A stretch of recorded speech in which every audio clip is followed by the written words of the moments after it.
Thank you so much, Mr. Chairman, for allowing me to take part in this motion of thanks on the President's address.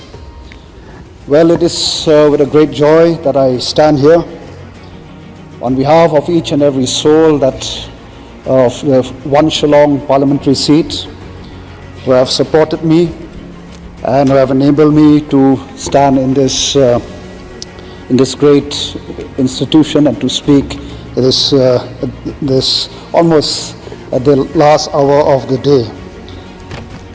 Mr. Chairman, I just want to remind myself, to remind the members of this 18th Lok Sabha and also the rest of and the people of this country that nothing is impossible with God. Why I say this is because of the fact that I belong to a party which we started just less than 3 years ago. And it is a party which fought the election without money, a party that fought against corruption, a party that stands for clean politics, good governance, honesty, and for the protection of the rights of the indigenous people, and also to uphold the constitution of this great nation, to ensure secularism, pluralism, federalism, that these are the tenets of our great nation prevail. So, King Solomon the Great said these words, that a nation without a vision will perish.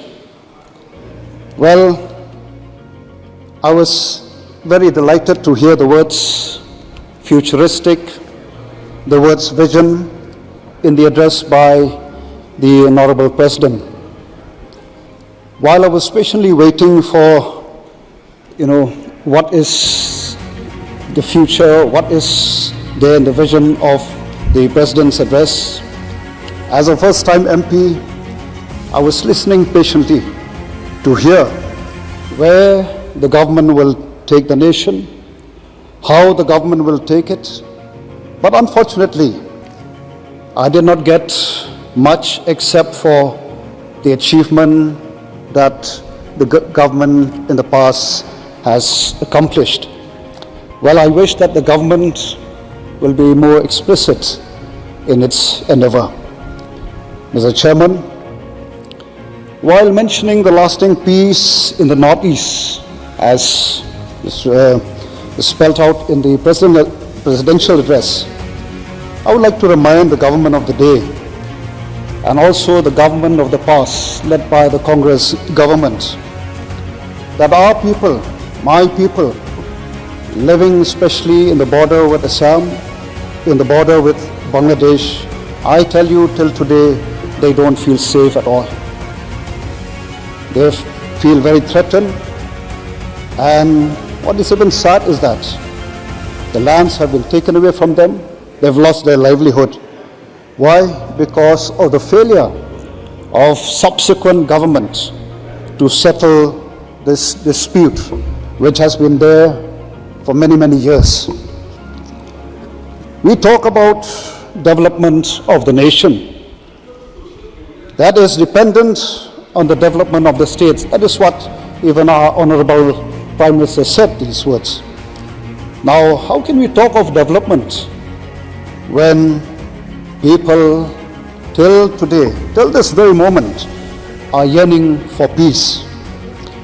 I therefore urge the government to kindly take up this matter seriously, and I wish and I hope that the Prime Minister himself will take the lead in putting an end to this long pending issue in the interests of our great nation in general and in the interests of my people, especially those living in the border areas. Mr. Chairman, there's a saying that small is beautiful. Well, I am proud to stand here to represent one of the most beautiful people living in the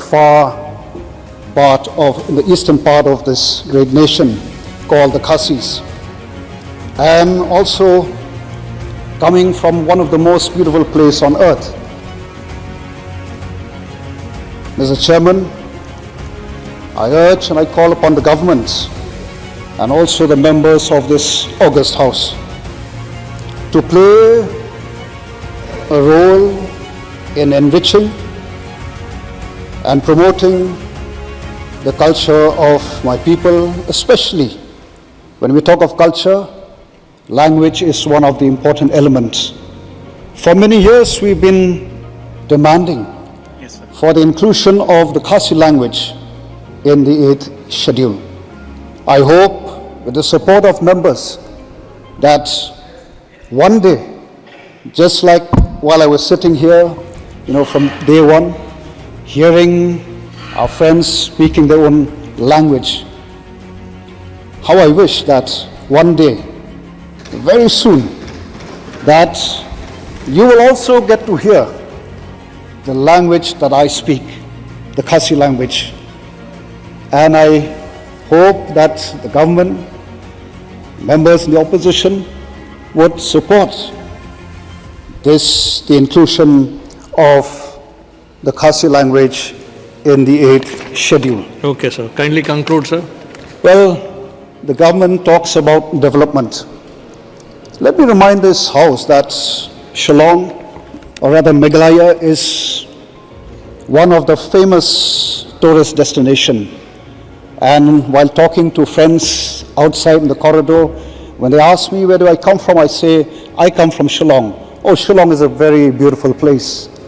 I hope members who have never visited Shillong or Meghalaya for that matter would one day make it a point to visit Meghalaya.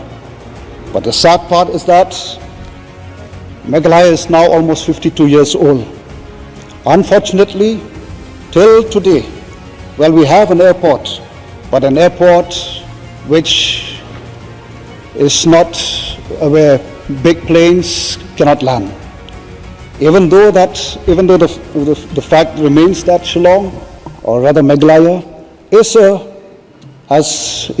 tourism has so much potential. Thank you, sir. Please continue. Let me finish, sir. This is my maiden speech.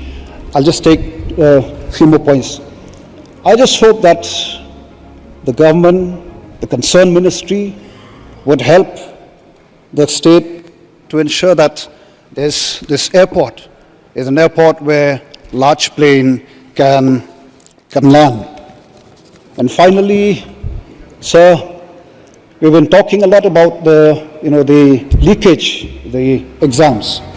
I would like to draw the attention of the members of this august House that there's another important issue which I feel as members we should take and look at it seriously. While designing a policy, like the CET NEET for our youth, what I want to say here, sir, is that before we come up with such policy, I think it's very important to ensure that the centers are adequate, or the adequacy of the test center. Otherwise, what is happening I'm a teacher. It pains me when I come across students who have to put a stop to the career for the simple fact that they have to travel to far off places. Thank you, sir. Why? Because there is no test center in their place. Well, I hope that the government, while coming up with such policy, do keep this also in mind, to set up centers at every block, which would be a great asset to the state and also the nation as a whole. Thank you, Doctor. Last but not the least, let me just end up with this quote, sir, that I call upon the members of this august House. Let us rise up, as Nehemiah said. Let us rise up and build. Let us rise up above party politics. Let us rise up above caste, religion, and creed, and let us build this nation. If we want to see a developed India, I would request each and every member to rise up and build this great nation. Thank you so much, sir. தலைவர் அவர்களே, வணக்கம். நள்ளிரவு 12